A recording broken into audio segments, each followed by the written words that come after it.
बिस्मिल्लाहिर्रहमानिर्रहीम। अस्सलाम वालेकुम, कैसे हैं आप सब। मैं हूं साइमा वैस और आप देख रहे हैं मेरा channel variety of taste. Variety of taste में आज का व्लॉग बहुत ही इंटरेस्टिंग, बहुत ही मज़े की रेसिपीज़ होंगी जो मैं आपके साथ शेयर करूंगी।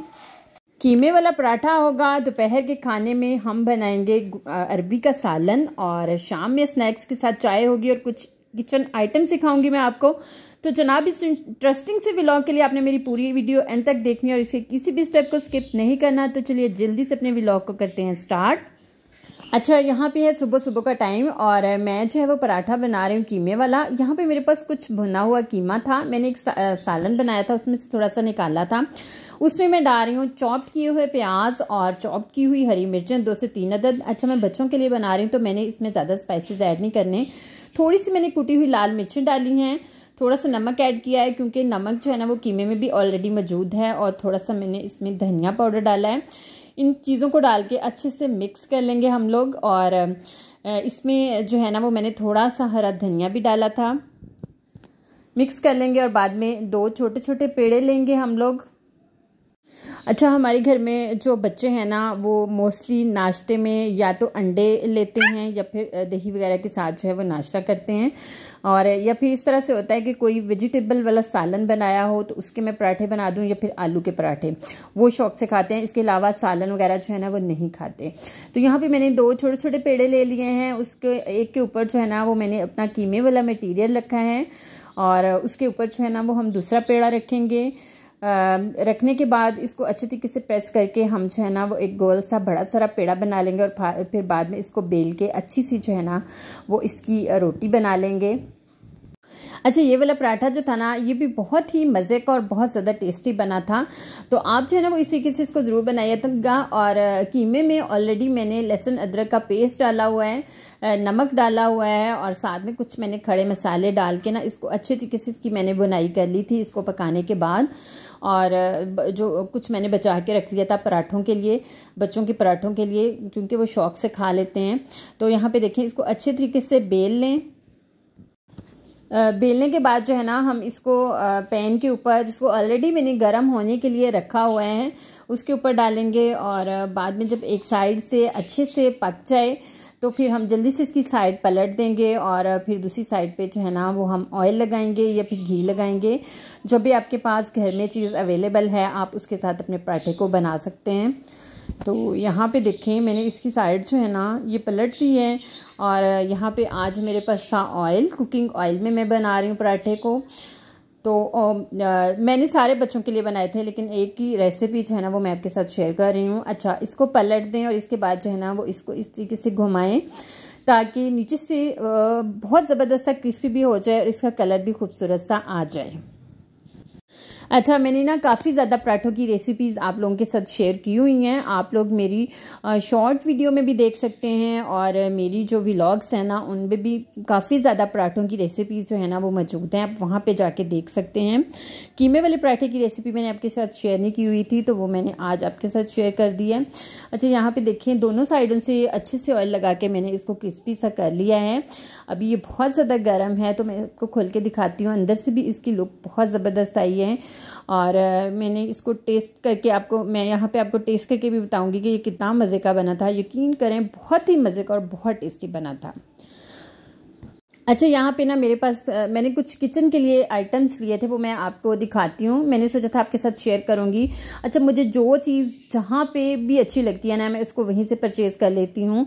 ये देखें, ये मेरे पास हैं, ये आर्टिफिशियल कैंडल्स हैं। अच्छा, ये ना मुझे बहुत पसंद थी। मैंने इसको फेसबुक और यूट्यूब पे देखा हुआ था, तो मुझे ना मतलब समझ नहीं आ रही थी कि मैं कहाँ से लूँ। एक शॉप से मुझे अचानक से नज़र आई और मैंने ये परचेज़ कर ली। और यहाँ पे ये मेरे पास कटिंग बोर्ड है, ये भी मैंने बिल्कुल न्यू लिया है। अपने नए किचन के लिए मैंने बहुत सारी न्यू चीज़ें परचेज़ की हैं, तो मैं आपको ना साथ साथ दिखाती रहूँगी, अपने बाकी व्लॉग्स में भी दिखाऊँगी।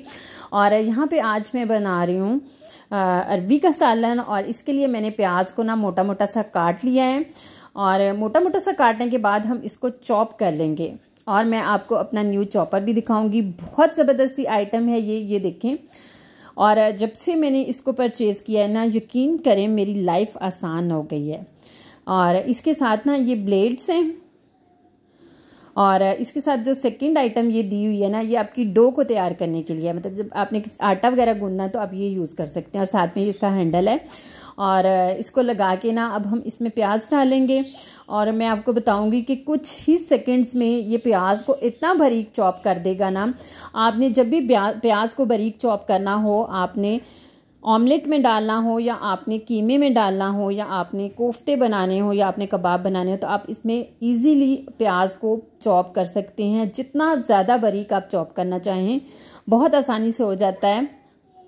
प्याज को डालने के बाद इसको जस्ट प्रेस करना पड़ता है और फाइनली बहुत ही फाइन तरीके से आपका प्याज जो है ना वो चॉप हो जाता है। तो जब से मैंने इसको लिया है ना, बहुत ज़्यादा सहूलत हो गई है, बहुत ज़्यादा आसानी हो गई है। तो मैं इसको हाईली रिकमेंड करूँगी, जिसने भी लेना हो ना, आप जो है ना वो बड़ी आसानी से आप इसको परचेज़ कर सकते हैं। आप दराज से भी परचेज़ कर सकते हैं और आप जो है वो मार्केट से भी परचेज़ कर सकते हैं। और इर्द गिर्द जो छोटी मार्केट्स लगती है ना, जैसे संडे बाज़ार हो गया, मंडे बाज़ार, वहाँ पे भी ये मिल जाता है। ये बहुत अच्छी चीज़ है, घर में इसको लाजमी होना चाहिए। तो यहाँ पे देखिए प्याज को मैंने बारीक चॉप कर लिया है। मैं इसमें कुछ हरी मिर्च डालूंगी और इसके बाद इसको भी मैं चॉप कर लूँगी। तो ये भी मेरा एक किचन आइटम है जो कि बहुत यूज़फुल है और मोस्टली उन लेडीज़ के लिए जो कि जॉबियंस हैं और चाहती हैं कि जल्दी जल्दी से किचन का काम ख़त्म हो जाए, तो उनके लिए तो बहुत ही अच्छी चीज़ है। वो लेके आएँ, यकीन करें ज़िंदगी आसान हो जाएगी, लाइफ में बहुत ज़्यादा सहूलत पैदा हो जाएगी। तो यहाँ पे मैं अरबी का सालन बना रही थी और 1 मिनट लगा है मुझे इस प्याज को चॉप करने में। मैंने ऑयल डाला है एक कढ़ाई में और साथ में मैंने इसमें 2 मीडियम साइज़ के प्याज लिए थे और साथ में मैंने 2 से 3 अदद हरी मिर्चें ली थी। इनको अच्छी तरीके से मैंने चॉप कर लिया है। अब इसको डाल के इसको जो है ना वो अच्छे से बुनाई कर लेंगे। और साथ ही मैंने एक बड़े साइज़ का टमाटर जो है ना, इसको 2 पीसेस में काट के डाल दिया है। और यहाँ पे मैं जिंजर गार्लिक पेस्ट डाल रही हूँ। अच्छा, ये मेरे पास फ्रीज्ड वाला है, मैंने फ्रीज़ किया हुआ है। इसको जो है ना वो अच्छे से इसकी भी बुनाई साथ ही कर लेंगे। और यहाँ पे टमाटर जो है ना, इसको मैंने साबुत इसलिए डाला है ताकि आसानी से इसका छिलका जो है ना वो रिमूव हो जाए।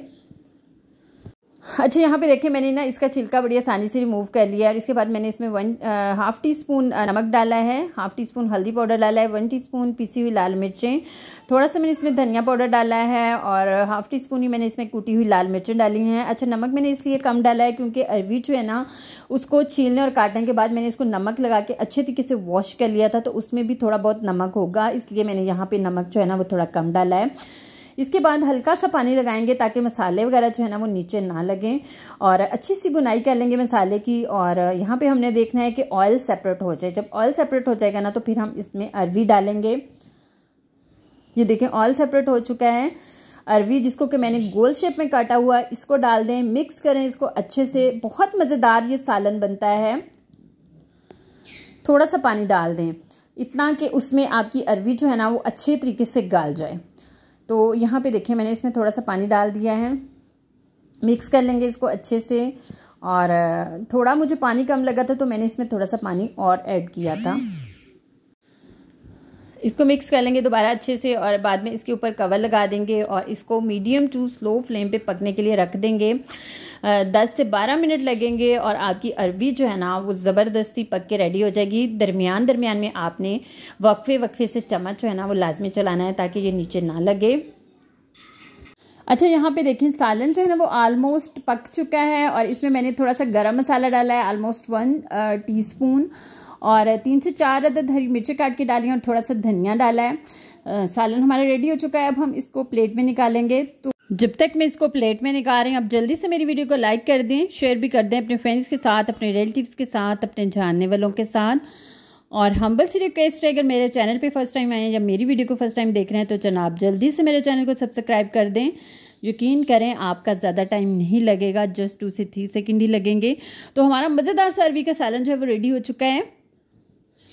अच्छा, इसके बाद शाम के टाइम में ना मैंने आलू के स्नैक्स बनाए थे। इस तरह से आलू को मैंने काट के इसको मैंने बेसन वाला जो मटेरियल था ना, इसको मैंने अच्छे से बेसन वाले मटेरियल में डिप करके इसको डाला था पकते हुए ऑयल में। बेसन को पानी डाल के और नमक मिर्च हल्दी डाल के आपने बहुत ज़्यादा गाढ़ा जो है ना वो नहीं रखना, थोड़ी जो है लिक्विड जो है ना उसको थोड़ा नॉर्मल रखना है, ताकि उसमें उसकी कोटिंग जो है ना वो अच्छी सी आलूओं के ऊपर हो सके। उसके बाद हम इनको फ्राई कर लेंगे। आप इसको पकौड़े भी कह सकते हैं, आप इसको चिप्स भी कह सकते हैं, आप इसको स्नैक्स भी कह सकते हैं, कुछ भी कह लें। ये बहुत मज़े के, बहुत टेस्टी बने थे, हमारे घर में बच्चों को बहुत पसंद हैं। तो मैंने शाम की चाय के साथ ये बनाए थे। अच्छा, इनको फ्राई करते हुए भी नीचे फ्लेम जो है ना उसको आपने फुल नहीं करना, आपने नीचे फ्लेम मीडियम टू स्लो रखना है, ताकि आलू जो है ना वो अंदर से हमारे कच्चे ना रहें और ऊपर से कलर जो है ना वो भी बहुत खूबसूरत सा आए। तो जब एक साइड से प्यारा सा कलर आ जाए तो फिर हम इसकी साइड पलट देंगे, और जब दोनों साइडों से खूबसूरत सा कलर आ जाए तो फिर हमारे स्नैक्स जो है ना वो रेडी हो जाएंगे और फिर हम इसको डिश आउट कर लेंगे। और इसके साथ मैंने बनाई थी शाम की चाय। तो आप मुझे ये बताएं मेरा आज का व्लॉग आपको कैसा लगा, कमेंट सेक्शन में मुझे बता दिया करें, अपने रिव्यूज़ मुझे ज़रूर दिया करें। मेरी रेसिपी को ट्राई ज़रूर कीजिएगा। खुश रहें, अल्लाह ताला की रहमतों के साए में रहें। इंशाल्लाह एक नई रेसिपी या एक नए व्लॉग के साथ बहुत जल्द आपसे फिर मुलाकात होगी। तब तक के लिए मुझे दें इजाज़त। अल्लाह हाफिज़।